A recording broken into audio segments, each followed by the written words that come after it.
Today, I'm going to be sharing with you an asset we put together that compares the report cards over the last century. So we go back to the 1920s, 30s, 40s, 50s, and every decade up until 2020, and compare it with the jobs that were popular during those times. It's going to highlight something very big, that schools have failed to adapt to modern day working conditions, skills, and needs of youth in modern day society.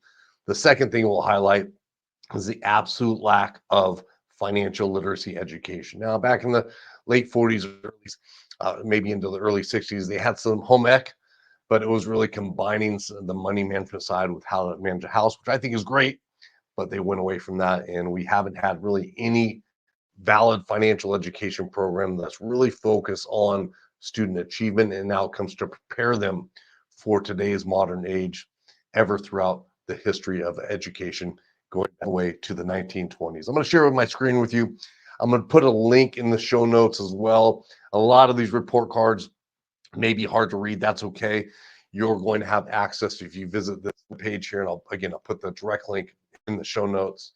You'll be able to look at those report cards. It is pretty interesting, is pretty funny. I'm going to skim through this pretty quickly because I think you'll get a lot of value looking at these report cards over the time. So back in the 1920s, they had these things called knocker-ups, where people would wake people up in New York so they made it to work on time. I guess there was electricity or things there, so they had to have people that went around and woke people up with bells on the end of sticks. Pretty interesting. Times have changed a lot. They had lecturers were the news to workers in the 1930s. Again, if you can read these topics that they taught, very similar today: biology, foreign language, physical training. They had music back then. They had geography, history, arithmetic. It said science of sewing. That's interesting. I didn't know they had a science of sewing. Pretty interesting back in the 1930s. But the jobs back then were also interesting. Coin washer, because the wealthy women in major cities wore white gloves often. So they had a coin washer. I found that interesting. They had bully alley pinster. How would you like to be in the back of a bowling lane stacking up the pins? Again, jobs have come a long way. In the 1940s, we had classes like,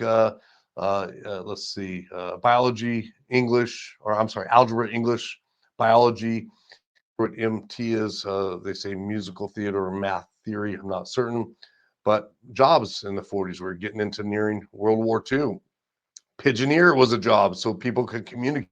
Lines of communication weren't so clear.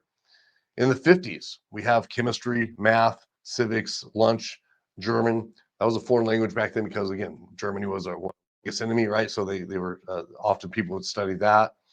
And we had the milkman. Anybody remember the milkman back then? Elevator operator. I guess you couldn't do it yourself back then. In the 60s, again, things were very similar. History, calculus, physics, chemistry, English, same thing that people are taking today. And this goes on and on. I think most people look at this computer back then, the human computer. 19 so we are teaching the same subjects today as we were in the 1960s. This is a computer now.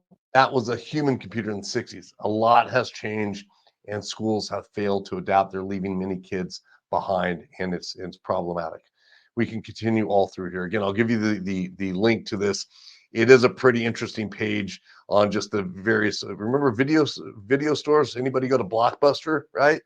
Now I can watch a movie home that carries with me. Again, this was just a handful of years ago, or it seems like a handful of years for me.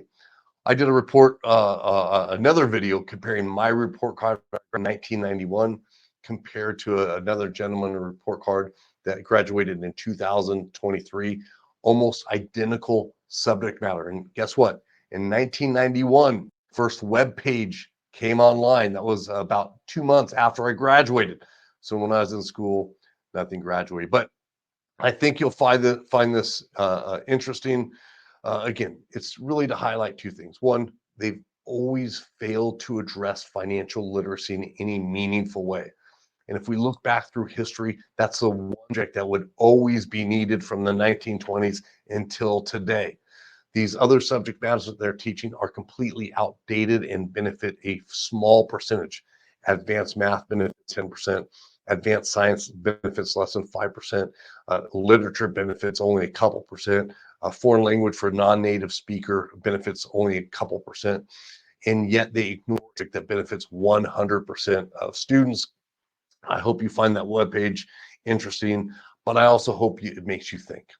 And it makes you think about what you could do to help to further the financial movement in schools to really promote change in the way our nation needs. We need self-sufficient contributing members of society, and learning about advanced chemistry or balancing the periodic table of elements won't do that, except for that small percent, 2% of people that get into that chemistry space.